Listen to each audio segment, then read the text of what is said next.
Welcome to our webinar. And yeah, we're talking about implementing secure access control here. I've gone and ripped off like 50 of Jim's slides that he spent years crafting, and I just copy pasted them in. Speaking of secure access control. This is a true story. This is a true story. But I'll be clicking the mouse. So so let's see how Jim can survive.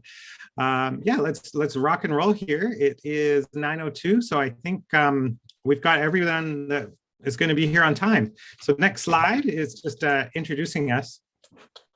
Erwin, would you like to say a word about yourself? Yeah, sure. I'm Erwin Geirnaert, co-founder of Shift Left Security. We are a startup for 3 years now, helping companies to implement security from the beginning, from the left. And then, so it's rather cool. Have been active in AppSec since 2000. So I have done a lot of OWASP stuff. That's how I know Jim. And I'm a very technical guy, and I'm more from the offensive side of things, breaking stuff so that you know how to protect against the attackers, right? I love it. Erwin was setting up secure developer code training like 6 or 7 years ago with me. And like, this is back before it was super popular, I would dare say. And it's like, so I like Erwin because he was into the training of developers for security, I think before it was super popular. And you know what I think about that topic, Julius, so I already like him. That's 7 years ago. That's before struts. That's whoa. In 2005, I created the OWASP Web Code Solutions Guide as part of the Summer of Code for OWASP, because we had web code, but there was no solution, so nobody knew how to do the lessons. Yeah, that was a lot of fun. When web code first came out, it was like a common language that people can talk about a specific lab in web code. And it was like a common language when talking about pen testing in the early days of the web pen testing era. Yeah. All right, let's go. Let's move. Enough about us. Well, I'll just do one word about myself, which is I'm actually I'm more of a developer myself. I'm actually not a cybersecurity expert. But for me, in this wake of Apache struts, I was just like, man, I have an idea. And so MergeBase was founded. It's a SCA tool, help you track your insecure libraries in your system. So that's, my deep expertise is on insecure libraries. And Julius, I was looking at your patent recently, and I also see that some of like the runtime protection work you're doing is really sophisticated. I know you're a specialist, but the kind of things that you are a specialist in, some really deep and crazy stuff that you're doing. Like, so I'm very, like, I'm more of a generalist. I think Erwin's kind of a generalist, but you like really put a focus on like, it looks like compiler theory and all kinds of crazy stuff that really shows when I look at the work you're doing at MergeBase. So rock on, Julius. Thank you, Jim. And then Jim, well, we're not going to introduce him. That's how significant and famous he is. He doesn't even get an introduction. You know you're doing something right when people won't even introduce you. So here we go. Let's move on. I don't want to be introduced. I just want to move on. There we go. Okay. So here's the slides I ripped off. Speaking of bad broken access control. But Jim, if you want to, speak to... Let's go. Let's get right into the meat. Give me to a meaty slide. We're going to talk about the OWASP Top 10. Number 1 on the OWASP Top 10, broken access control. We've known about broken access control and this access control design over 50 years. Why the heck is this number 1 on the OWASP Top 10 in the 2021-22 era? This is a question we want to answer. Let's get into it. Let's learn about broken access control. We really want to talk about like let's define the terms access control and authorization first, why these are hard to get right. Then we're going to look at some of the building blocks around good access control. We want to talk about principal of least privilege. We want to look at like what data should we be using at the point of making an access control decision. And then I think one of the more difficult things, maybe not difficult, but it can be difficult, is indirect object reference. This is data-specific access control. And we're going to come up with some protection strategies and design principles. It's going to be a party, Julius. Access control is hot, is what I'm trying to say. Not a lot of people believe me, but I think this is one of the most exciting topics because it is the #1 issue on the most recent version of the OWASP Top 10. All right. Why do you think it's #1 on the OWASP Top 10, Julius? Why do you think? I'm drinking LaCroix, not beer. Is this? Oh man, I'm supposed to pretend I don't know the answer to this. Problem is I've been like watching all your YouTubes for the last like a stalker. Talk to me. It's all right. I don't know. I don't care where you got the knowledge. We're having a conversation. What do you got? Yeah. Okay, so OWASP, they reorder the rankings periodically, the top 10. So you'll have like the 2007 edition, the 2017 edition, the 2021 edition. It seems like there's sort of a cadence there, not a regular cadence, irregular cadence, but it's based on empirical measurements and experts' guidance on, you know, what application security experts think is the worst by ranking, as well as what the data is showing based on the data you guys are monitoring at OWASP. Let's charge ahead. So let's start by defining these terms, right? Access control, that's about selectively restricting access in a piece of software, right?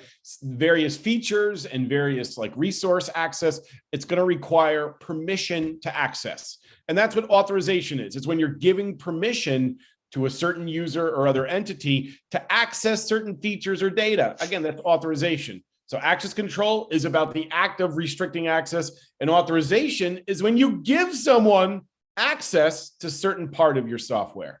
That's what we're talking about. Now, you know how most people do access control? They do it like this. They do RBAC, pirate-based access control, RBAC, role-based access control.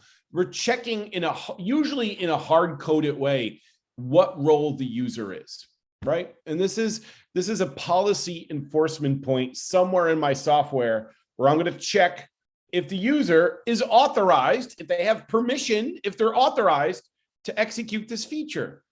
And this is the way we've been asked to do access control as developers for a long time. It's better than like hard coding, you know, is user Jim Manico or is user Julius Musseau. It is better than that. I don't like this. A lot of the cloud configuration stuff that we use is based like this. And you know, I'm not so concerned about using a role to set up configuration. I am concerned about the hard coding of role. We're going to get back to this. And you know what? I'm going to jump right into this right now, because if you look at a lot of the frameworks out there, they're almost always role-based in some way. Authorized user. If you're a user, there's some kind of access control constraint. The problem with the hard coding, like look at a few examples of hard coding. Here's the problem. It's going to make proving your access control difficult to audit in certain cases. Because if I got a 5 million line of code application, I got to dig through that code to understand what the policy is. So, and I'd much rather just look in a database and do a query and get my access control policy out so I can audit what's going on, or some other easier to audit way. I've seen some organizations like Netflix, right? They have access control, but they have it in such a clean way that they can use static analysis that's custom to check their own access control. But typically that's not the case, because anytime access control changes, I usually have to push new code as well. So this is usually not data driven if it's hard coded, checking the role. And this kind of hard coded role, it's not going to support indirect object reference problems like horizontal access control problems. And it's often not automatic. I have to hand code this into an app in some way. There's also no support for advanced features like multi-tenancy. When I have multiple tenants or customers in a piece of software and they all demand different policy. So I'm just saying hard coding roles is going to limit, your ability to build advanced features and access control. Yeah, RBAC. Go ahead, Julius. I'm sorry. Oh, just role-based RBAC. It feels kind of like 2005 to me. It feels like editing your web XML in your Tomcat or something. Exactly. So let's take a look at something for a second. So up at the top, we have broken access control. It's an admin report. I'm trying to execute an administrator activity on a parameter, and I'm checking if the user is just the role user. That's the wrong role. It should be an admin. Down at the bottom here, I'm doing an attribute-based access control check. I'm saying if the user is authorized to read the admin report. Look, I'm not asking about their role. I'm checking about the feature that's being executed, and then I'll go look up the rules in a database typically. That's what I'm talking about. And you're looking it up in that moment too. That's key, right? Yeah, it might be cached in like an OPA agent. It might be in a database. It could even be in like a flat file, like a JSON or XML file, but there you go. So this is a good versus bad check in my world. Now let's keep going. What about this? Here's indirect object reference. So what's the deal with this? If you change this number here, right? If you change this number as an attacker, if there's poor access control in this message system, then I change the number and I can look at other users' message. This is a real simple kind of attack. There's like sequencers built into most pen testing tools to let you look at a URL like this that lets you iterate through all the numbers and see if you can steal data from other users.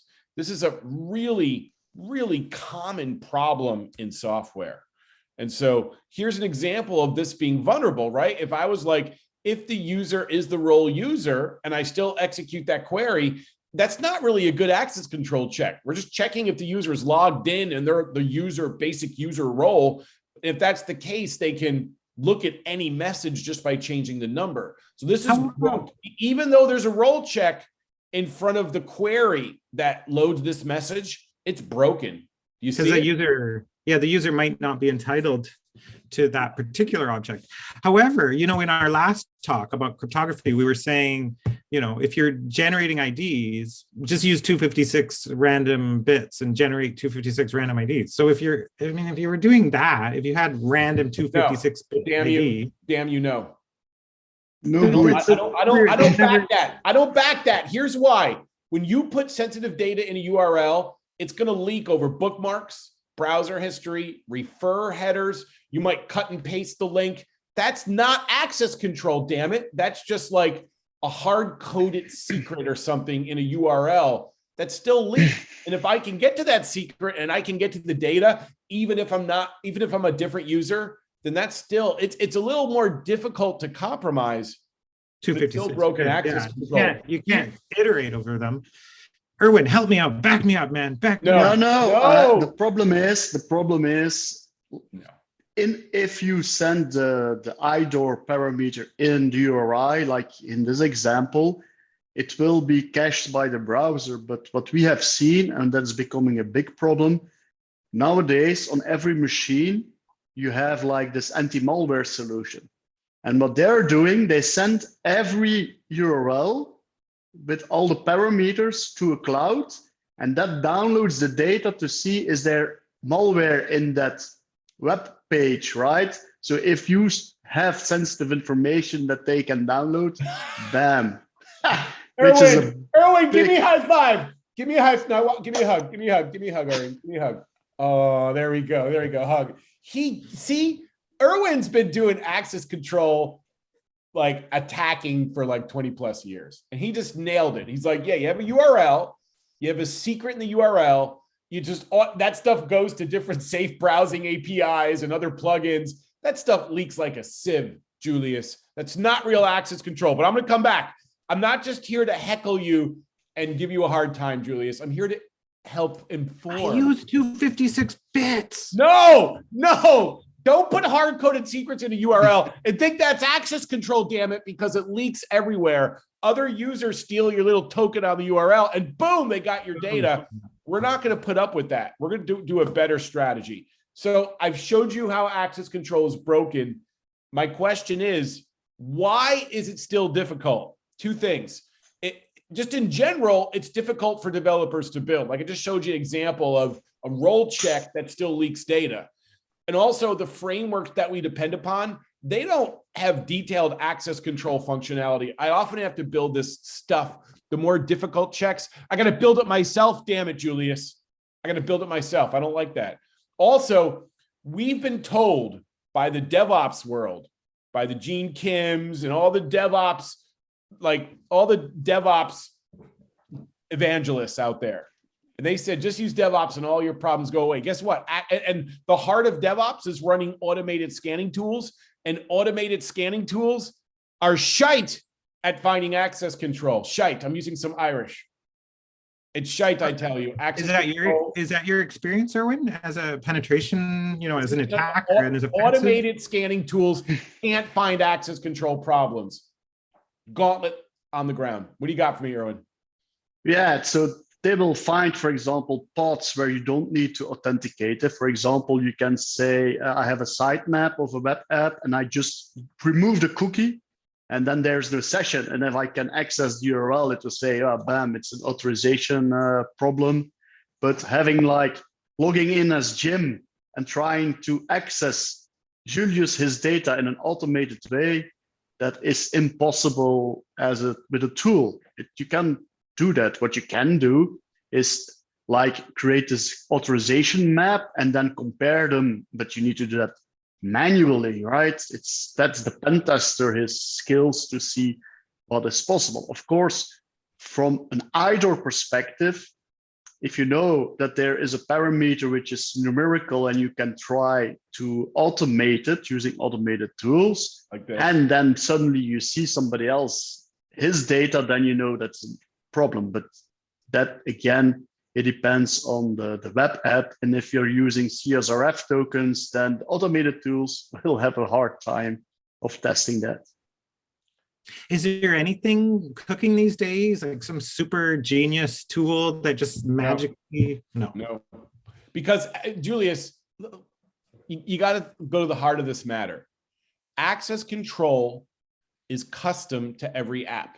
It's a business logic domain, because your report might be for managers on your site, and on my report on my site is for users, and we all have different policies. And no matter what scanning tool you buy out of the box without a pen tester to configure it or analyze it or look at the results, a scanning tool out of the box is not aware of your custom access control policy, and it's not going to find it. It's not that some magic technology can find it, and these tools will give you a map of what features you have and what the access control level is, but scanning tools can't tell you definitively if it's a real problem or not.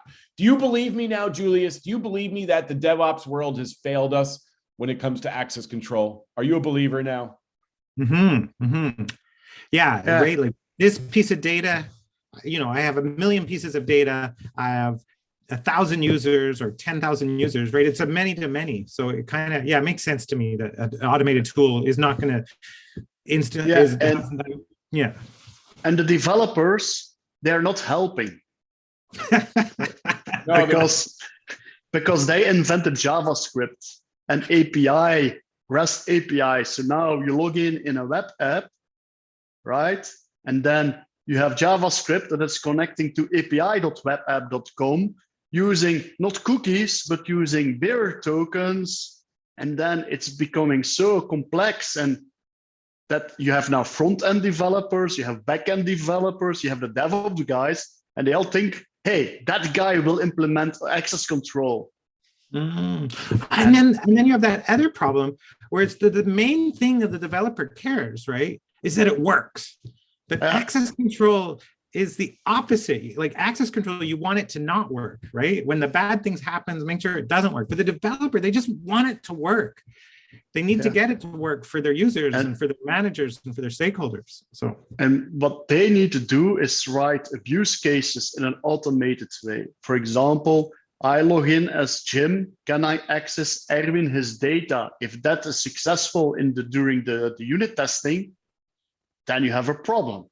But that's never done, right? Because they don't document stuff and they don't love to write unit tests. They want to write code.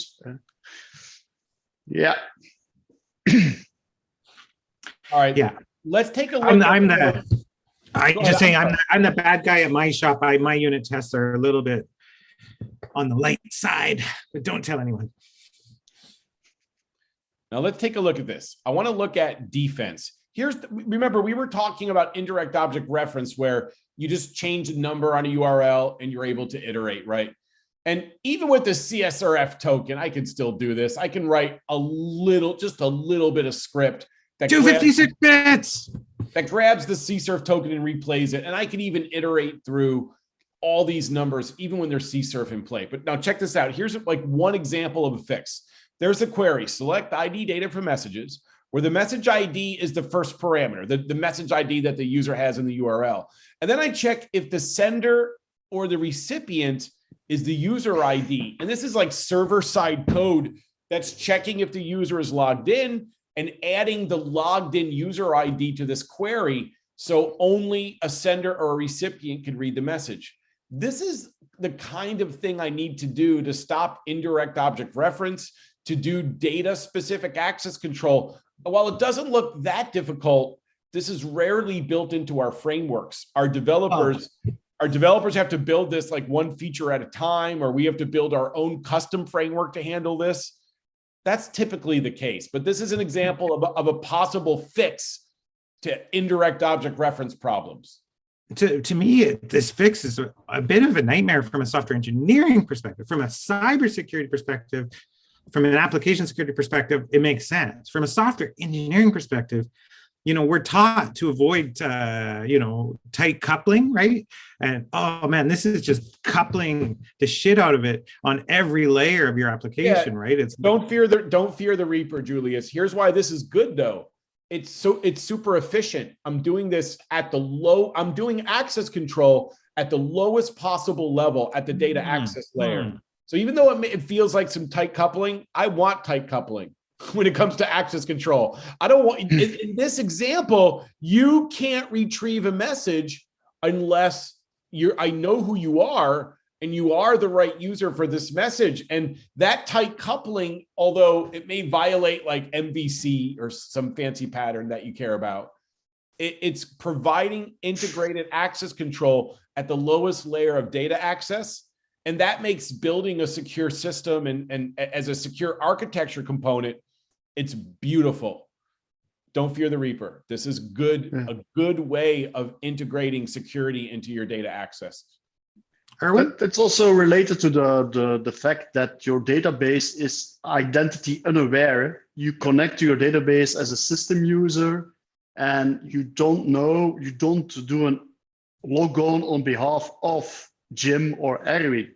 So other ways it's like, if you want to have it loosely coupled, you could, for example, have like a view for that user where you already filter out everything else and you only view his data, which is also a nice approach, but you still have to do it as a developer, right? Because if you put everything in one database and you just use system or a super admin, if you have a problem in your code, you have full access to everything.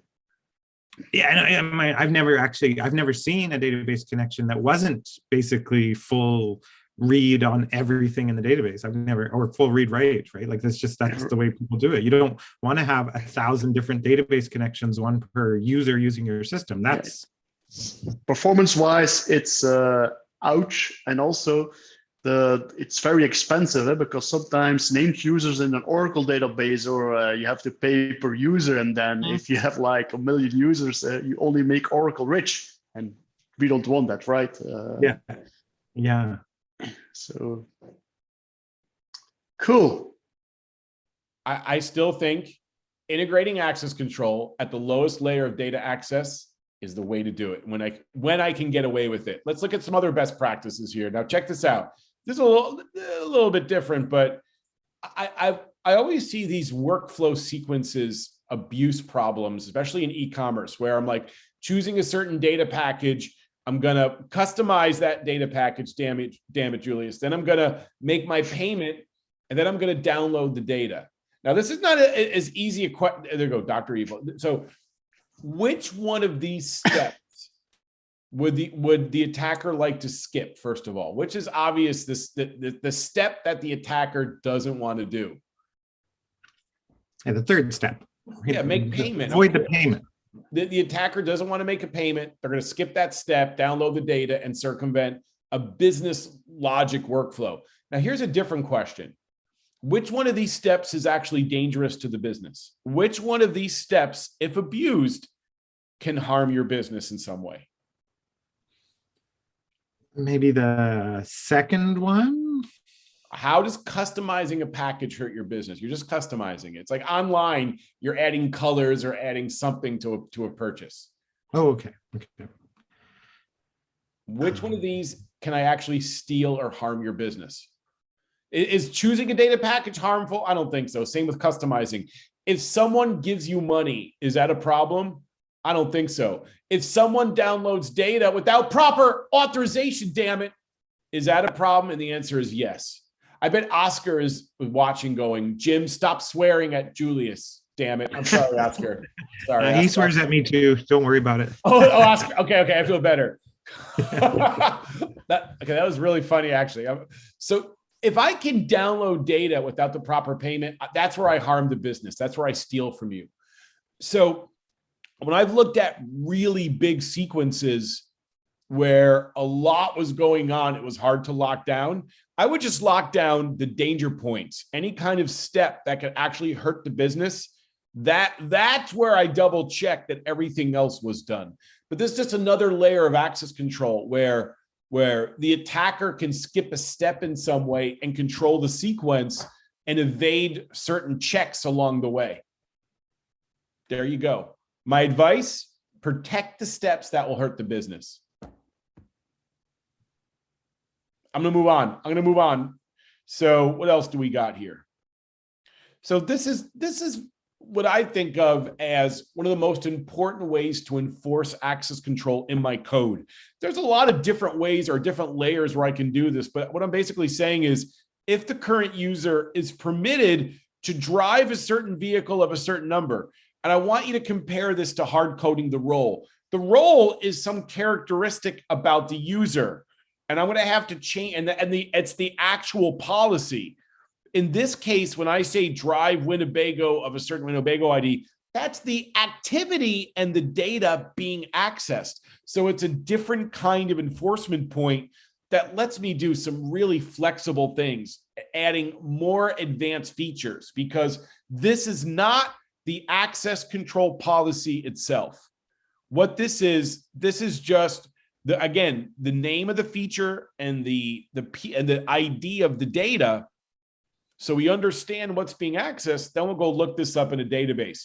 Here's an example of a primitive database that I would use, right? Where I have like the names of the different features. I have a check whether or not they require a data check or not. Is it just a general feature or a data specific feature? This is the data type, and this is the customer. I may have different access control rules for different customers, right? And actually, take a look at this here. We have the Drive Starship feature for customer 1 and the Drive Starship for customer 2. The point is they're both the same feature, and I have it configured differently based on who the customer is of the user logging on. That's what I mean by multi-tenancy. I can have multiple tenants in the system, all with a completely different access control policy. And this part of the database is where I'm actually granting permission to the user. I'm actually saying user 1 gets permission 26, which is view message if they're the sender or recipient. I don't want to go into too much more detail. This is just an example of how you could build an access control enforcement point, right? That is backed up by like some kind of data, some kind of database. Those are just a few other pointers.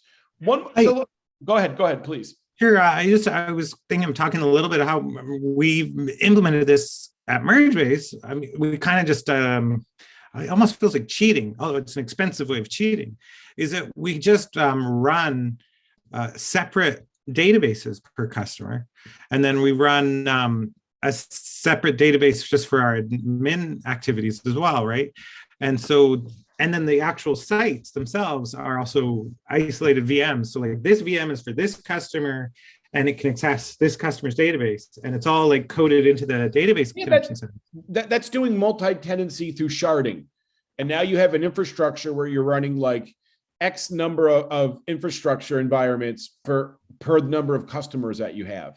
You know, that's especially today in the era of cloud-based infrastructure, that's gotten a lot cheaper to do. I could script all of that. I don't need to run a lot of different hardware and stuff. So It's not a bad idea at all. But again, you still may have different customers who want different access control policies, and you still need to have a database that supports different kind of policy configurations for each feature. So even if you're going to shard the users into different databases, you're still going to need a design like this, because my different customers may want completely different configurations for how they're doing access control in their particular shard. Yeah, so once your customer is big enough, they're going to have requirements such that this user, can see these parts of the merge-based system, whereas this user should only be allowed to see these parts. Like, it seems that when companies get big enough, then they start wanting to, have locked doors and windows between their employees, and then that business requirement is going to leak into your system, and you're going to need to be able to prevent some employees from seeing some data versus others, right? Like, I mean, it's inevitable once your customers are big enough. Absolutely.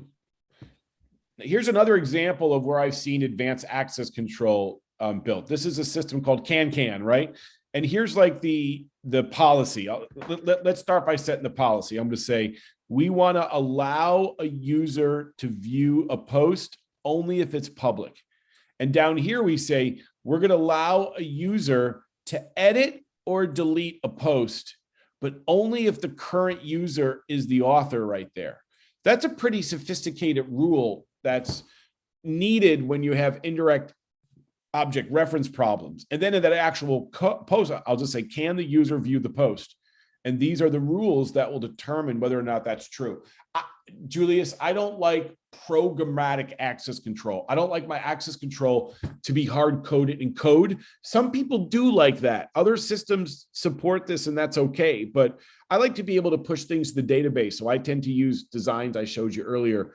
But CanCan is very sophisticated. This is good stuff, and I'm impressed with how they build. CanCan? What is CanCan? Is it a? I believe it's called CanCan.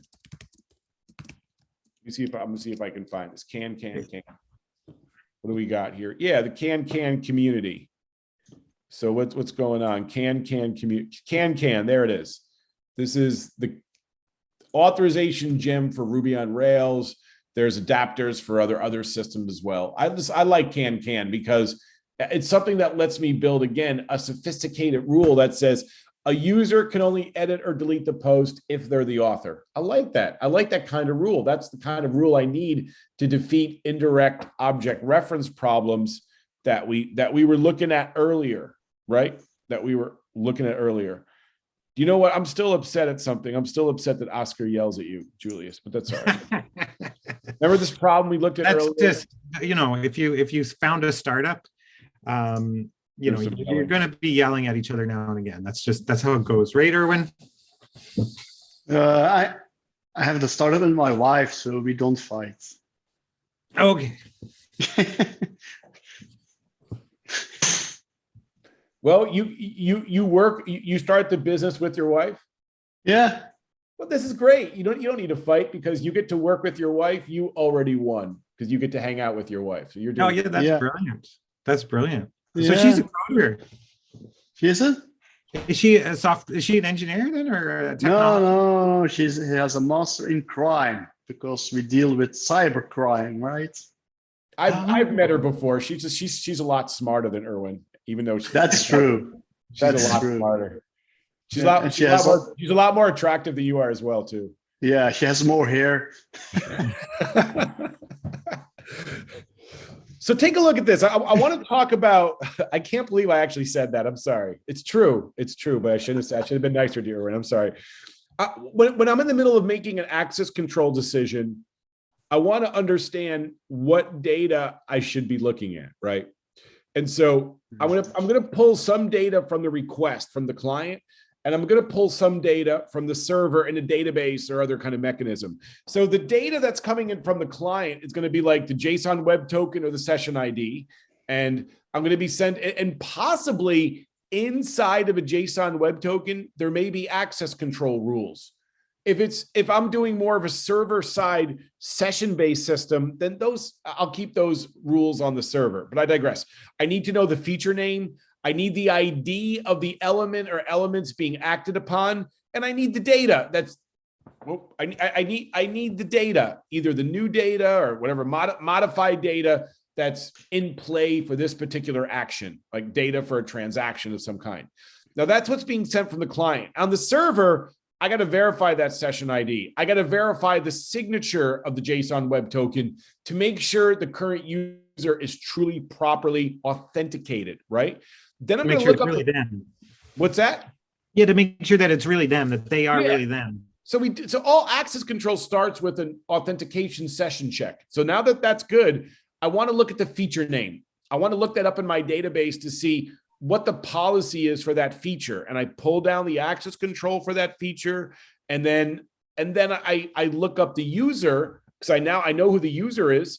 I either look up the user entitlements in some kind of access control database or some kind of OPA policy agent, or maybe I'm looking at the can configuration, something. So I check what the user, the user entitlements. What have I entitled the user to do? Sometimes, what is a user authorized to do?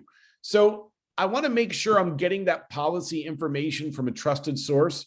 One of the classic problems is, like, if you give me a cookie that declares my role, I can edit the cookie in a browser easily with like Firefox Cookie Storage Manager. It's built into the browser.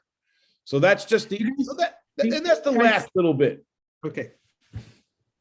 What do you got, Julius? Go ahead. I just, well, Erwin, you had your hand up for a second there. No. Oh, no. Go ahead. I was going to ask, do you guys still see that? Like, do people still do that? Do they still like put stupid things in cookies and then dispatch their access control based on them? Every day. It's getting even worse. It's worse. It's worse now because... Go ahead, Erwin. Erwin, please go ahead. I'm sorry.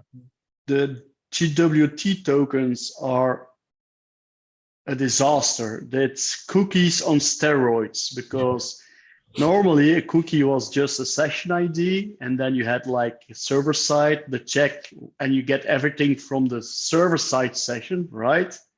Now, there's so much trust in the GWT token because it contains also identifiers, roles, and the guys at Burp, the Web Security Academy, they just released some very interesting labs where you could just manipulate the GWT token to become an administrator, because you change the role to administrator. And then there are different flaws. You can, for example, drop the algorithm with the signature, spoof the signature, crack the secret used to sign or encrypt the GWT token. It's getting a lot of problems there because the developer relies on that the GWT token is secure, right?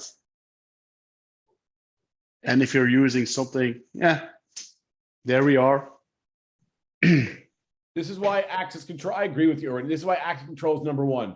94% of apps that were studied in the call for data in the OWASP Top 10 2021 were broken kind of access control in some way. And 34 of the common weakness enumeration categories at MITRE all map to really just being an access control problem. So this is a significantly widespread problem, and it's getting worse. Again, and the reason why it's getting worse, one more time, it's getting worse because of the challenges both in how to build and how to verify access control. Remember, the automated scanning tools don't find access control problems well, and it's difficult for developers to build complicated access control systems. Our frameworks rarely give us the functionality we need. We got to build it ourselves. And when you're building really crucial security layers on your own, it's just a recipe for a disaster. Julius, this is why access control is number one on the OWASP Top 10 this cycle. And we're starting to wind down here. We're starting to wind down. That's well, it. Yeah, I mean, so Jim Manico and Erwin Geirnaert, they're both, they're here telling us that, it's getting worse, and JWT is making it worse. Like, this is from the horse's mouth, right? Yeah.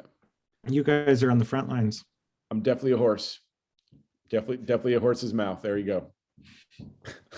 Yeah, but I remember, I think more than 50 years ago, I gave a training to developers. It was Java, and I had to explain the difference between authentication and authorization.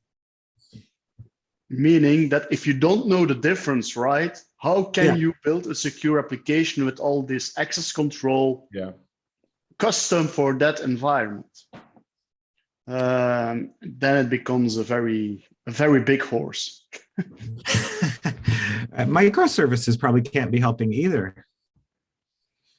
Yeah, because I mean, the microservices, the problem is they all live in different aisles, and to share the session, then you're relying on bearer tokens. And what is a bearer token? It's an easy to steal and reuse token. By the way, Erwin, if you look at like the BCP for OAuth 2, that's the best security practices for OAuth 2. They say that the most powerful tokens, namely an access token or a refresh token, they should not be usable by themselves. They should require the client secret, either over a TLS channel with TLS binding, or another client side secret, like even a passphrase or cryptographic token. That actual access or refresh token or JSON web token by itself should not be useful in a system. I like that idea. I like starting to, it's called sender constrained access tokens.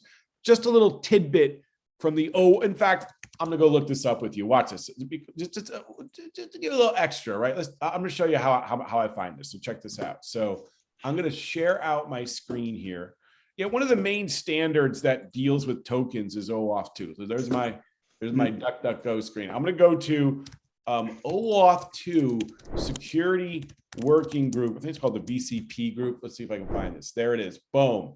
So there it is, topics, OAuth security topics. I'm gonna go to 19 though, the latest. There we go. June. Expires. That's when it expires.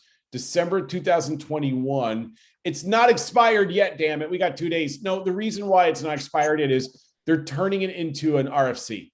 This is gonna be an RFC. So what are we looking at? Access token, there it is.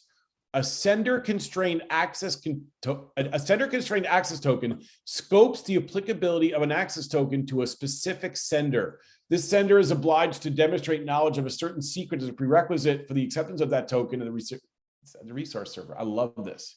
So suddenly, if I steal your token, it's useless unless I have the secret that was given to that particular client in some way. I just want to show just a little tidbit around how some of these token technologies are trying to not allow bearer tokens, stealable, self-contained bearer tokens for providing access. You know what, Julius? We're done. We did it. We talked about access control. We said a few useful things. We had this lovely Belgian man joining us. Hello, Erwin. Thank you for joining us. You're welcome. You're welcome, Jim. Let's see if there's any questions. This was a quiet crowd today. I have a concern. When I went to Belgium, I loaded half of my suitcase full of Belgian chocolate. I embellish a little bit, but I'm gonna go with it. Half my suitcase is all just big brick of chocolate. And I haven't gotten my luggage back yet. I came back and they're like, sorry, Jim, your luggage is still in Brussels. I'm like, thanks, United. Thanks, Brussels Airlines. And I haven't got my luggage back, and I haven't gotten my chocolate. I don't eat chocolate. I don't do the whole sugar thing, but I have friends out there who need their Belgium chocolate. It's just, I'm a little distressed. That's all. I'm distressed. And then the bad news, it's a whole week of strike at the airport in Belgium. So your chocolate will be melting like crazy. My suitcase and chocolate is on strike. You know what? I'll just order more chocolate for my friends. There's always a solution. That's what I'm trying. I'm just going to, that's awful. That's horrible news, Jim. That's just awful news for your friends. I packed like all my clothes. It's like I overpack. I travel so much. And and now they're gone. That's why I'm not dressed up. I would normally dress up for you. That's why I'm like in a hoodie. I've got my Hawaiian shirt on, eh? Looking good. Looking good. Welcome. But let's see if anyone wants to throw something into the chat or throw something in the Q&A. We've got Erwin, we've got Jim. Can you throw up myself? Can you throw up your email address and give me a goodbye slide so people can contact you if they have questions? I stopped sharing. It's all you. I will take it over. It's all about you. It's all you. On the chat, hopefully if I chat to everyone, okay, send questions, comments to julius@mergebase.com. And then I'll put up so yeah, if anyone's got anything to ask or to say. Oh, we've got something on the Q&A. Do you want to take that, Jim? Can you see that on the Q&A? Yeah, I see that Q&A. What's the question? When you say your policies when do you say your policies is an overish? As enhanced policies sometimes leave your landscape with issues. I'll tell you this, Vincent. When I've built like enterprise access control systems, I built a lot of them. I just specialized in it for a couple of years. Building enterprise class access control systems. Do you know what determined whether or not it would be successful? The administrative screens to edit and manage and view the policy that I set for users and the policy around how I configured various features. So that's really my answer is have really good administrative management of your access control metadata, not easy to do, and the rest falls into place. That's my answer. That's my answer, Julius. Awesome. Okay, anything else?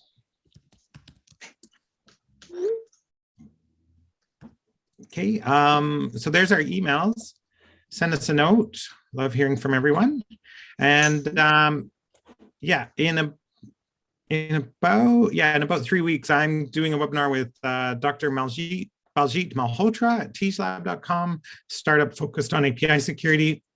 And this is a topic, of course, that Jim and Erwin, of course, are deep experts on, but they weren't available. So me and Baljit are going to do it on July 14th. So looking forward to everyone coming. Well, thank you so much, everyone. Thank you, Jim and Erwin. This was really fun. Thanks, man. Bye. Bye, everyone.